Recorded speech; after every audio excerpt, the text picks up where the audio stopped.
नमस्कार, आप देख रहे हैं नेक्स्ट न्यूज पॉलिटिकल बाइट। मैं हूं आपके साथ आकाश त्रिवेदी। किसानों के लगातार प्रोटेस्ट करने के बाद बीजेपी पार्टी के फंसते ही यहाँ पर जो विपक्षी पार्टी है वो कहीं ना कहीं इसका राजनीतिक फायदा उठा रहे हैं। दर्शकों बता दें कि यहाँ पर जो देश के किसान है वो इस वक्त प्रोटेस्ट कर रहे हैं। वो अपनी 7 सूत्री मांगों को लेकर धरने पर बैठी। बीजेपी पार्टी सुनने को तैयार नहीं, लेकिन विपक्ष के जो नेता हैं वो इसको भली बात सुनने को तैयार। बता दें कि यहाँ पर जैसे ही यहाँ पर प्रदर्शन शुरू हुआ किसानों का, तो जो विपक्षी पार्टी थे वो अपना राजनीतिक रोटियां सेकने लगे और विपक्षी पार्टी के नेता ये फायदा उठाने लगे कि ये बीजेपी की हार है और विपक्ष की जीत है। दर्शकों, दरअसल यहाँ पर जो मामला है वो किसान प्रोटेस्ट से जुड़ा और किसान यहाँ पर जैसे ही प्रदर्शन कर रहे हैं, जो विपक्षी पार्टी है वो लगातार किसानों का समर्थन कर रहे हैं।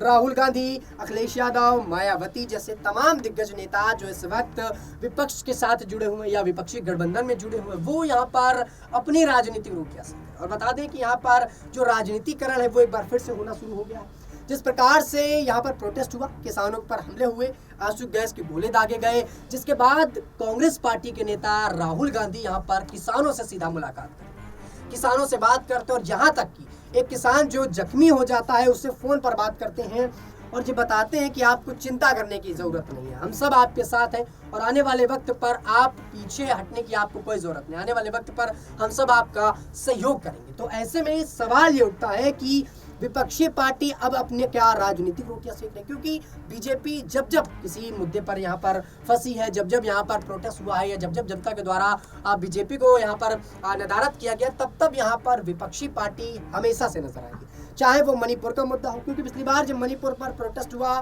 बीजेपी सरकार ने एक्शन नहीं लिया, लेकिन राहुल गांधी वहां पर राहुल गांधी ने एक्शन लेना शुरू कर दिया। राहुल गांधी ये बताने लगे कि हम आपके हितैषी, और बीजेपी सरकार सिर्फ और सिर्फ किसानों को, जनता को लूटने का काम करती है, जनता के सामने एजेंडा चलाती है, राम मंदिर जैसे मुद्दों पर फंसाने का काम करती है और वोट लेती है, जबकि हम आपके साथ। ऐसे में दर्शकों बता दें कि क्या कुछ होता हुआ नजर आया, जिस पर राहुल गांधी ये बोलते नजर आए कि आप जो है पीछे हटने की जरूरत नहीं है, यहाँ पर किसान से बातचीत करते नजर आए। उसकी कुछ तस्वीरें, कुछ विजुअल्स हमारे पास है, आप देखिए जरा। सबको दिख रहा है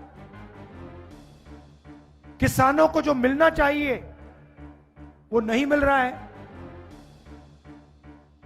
आज किसान दिल्ली के ओर चले जा रहे हैं, पैदल जा रहे हैं, उनको रोका जा रहा है, उन पे टीयर गैस चलाई जा रही है, उनको जेल में भरा जा रहा है।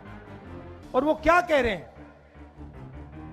सिर्फ ये कह रहे हैं कि हमारी मेहनत का फल हमें मिलना चाहिए। स्वामीनाथन जी को बीजेपी की सरकार ने भारत रत्न दिया,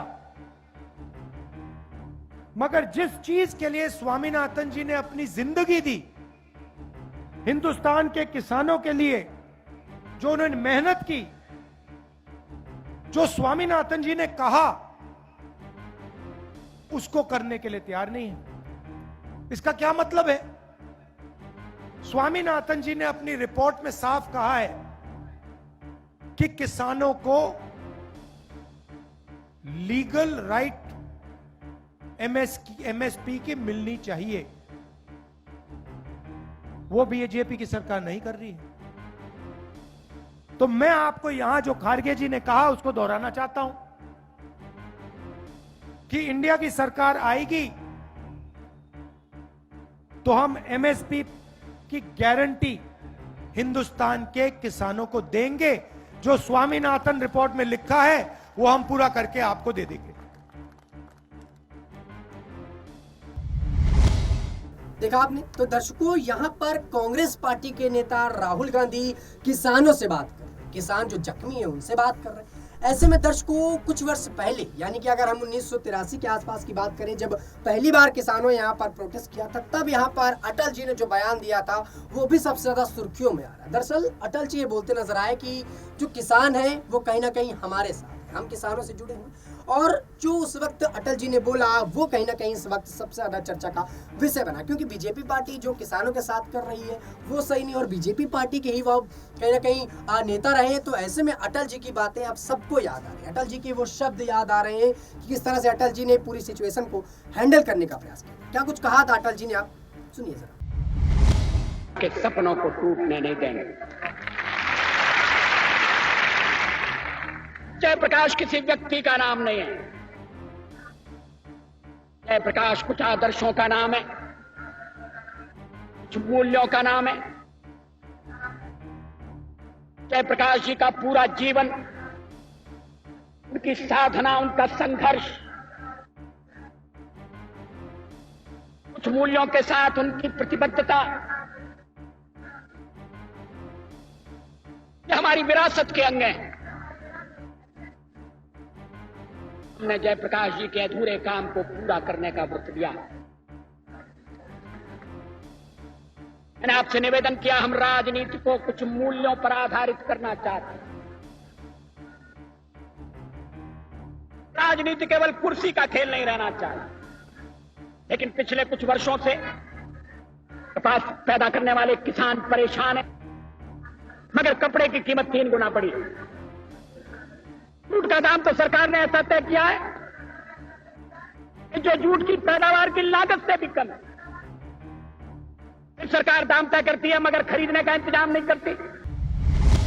सुना आपने। तो दर्शकों, यहाँ पर अटल जी कहीं ना कहीं पूरी सिचुएशन को हैंडल बेहतर तरीके से करते नजर आए, जबकि आज के समय में देश के प्रधानमंत्री नरेंद्र मोदी ऐसा करते हुए नजर नहीं आए। यहाँ पर उनको कहीं ना कहीं देखा जाए तो किसानों की चिंता ही नहीं है।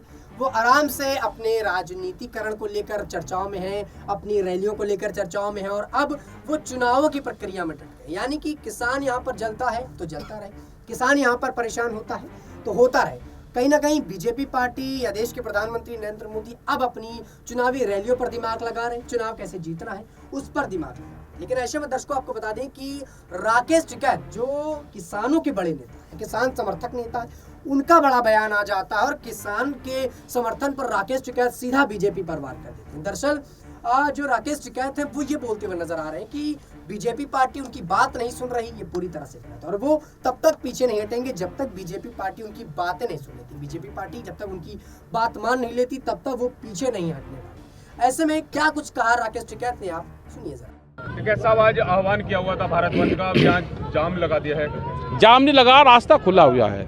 ये एक तरफ का खुला हुआ है, डाइवर्ट रास्ता करा गया है, जाम नहीं है। क्योंकि कोई हादसा ना हो जाए इसलिए पुलिस प्रशासन ने ये व्यवस्था करी और इस तरह से डाइवर्जन कराया गया है, तो रास्ता जाम नहीं।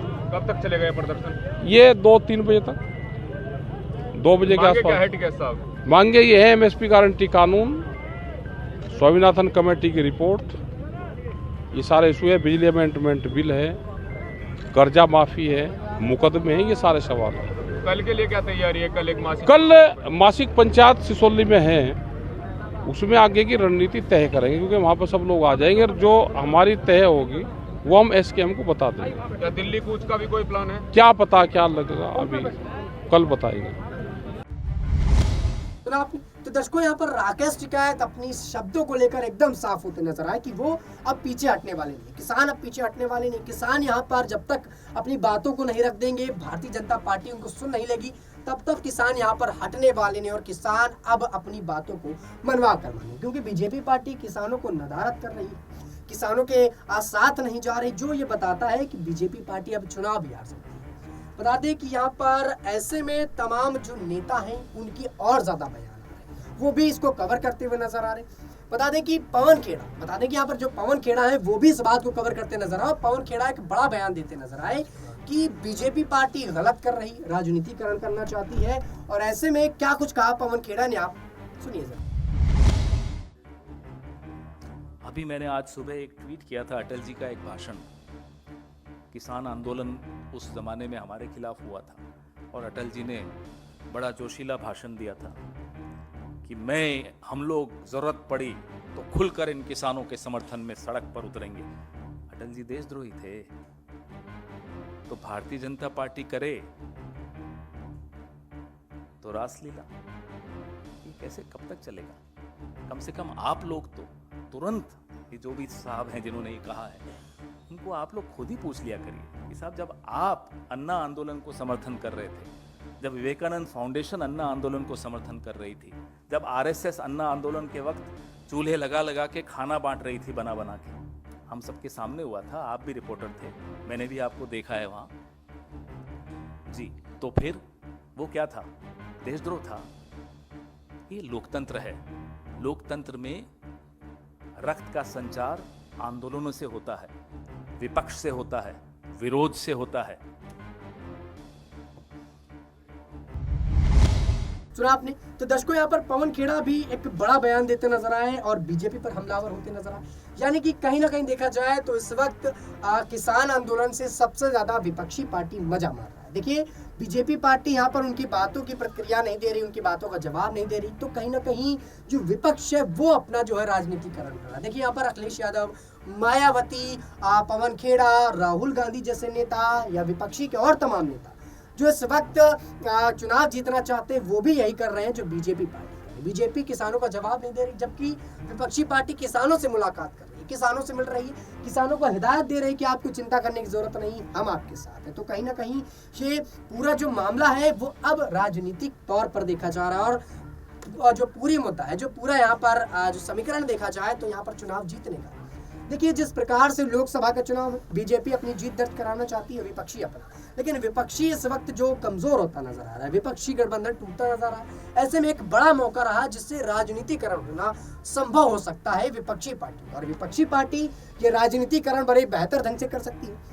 दर्शकों, बता दें कि विपक्ष लगातार टूट रहा है। कांग्रेस पार्टी ने जो इंडिया गठबंधन बनाया वो भी टूट रहा है। ऐसे में राहुल गांधी के पास एक बेहतर मुद्दा निकल कर आया, एक बेहतर इस वक्त जो अब मामला चल रहा है वो निकल कर आया, जिससे वो अपनी राजनीतिक स्थिति को बेहतर कर सकते हैं, लोकसभा चुनाव में अपनी जीत दर्ज कर सकते हैं। क्योंकि आज भी देश के अंदर जो 70% भाग है वो तकरीबन किसानों से भरा हुआ, और किसान आज देश के अंदर अन्न उगाते हैं, और वही किसान अगर किसी एक पॉलिटिकल पार्टी के साथ जाते हैं तो पूरा जो मामला है वो पलट सकता है, पूरा पेच पलट सकता है, और लोकसभा के चुनाव का जो प्लानिंग चल रही है बीजेपी की वो भी तितर बितर हो सकती है, और वो जो मामला है वो किसी अन्य पार्टी के हाथ में जा सकता है, और लोकसभा का चुनाव कहीं ना कहीं इंडिया गठबंधन जीत सकता है। इस बात की लगातार अटकलें लगाई जा रही है।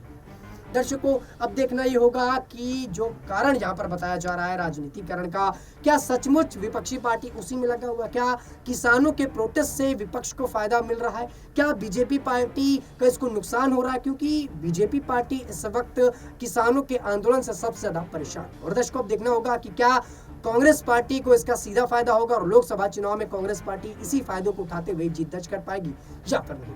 फिलहाल के लिए इतना ही। देश दुनिया की तमाम खबरों से जुड़े रहने के लिए आप देखते रहिए नेक्स्ट न्यूज़।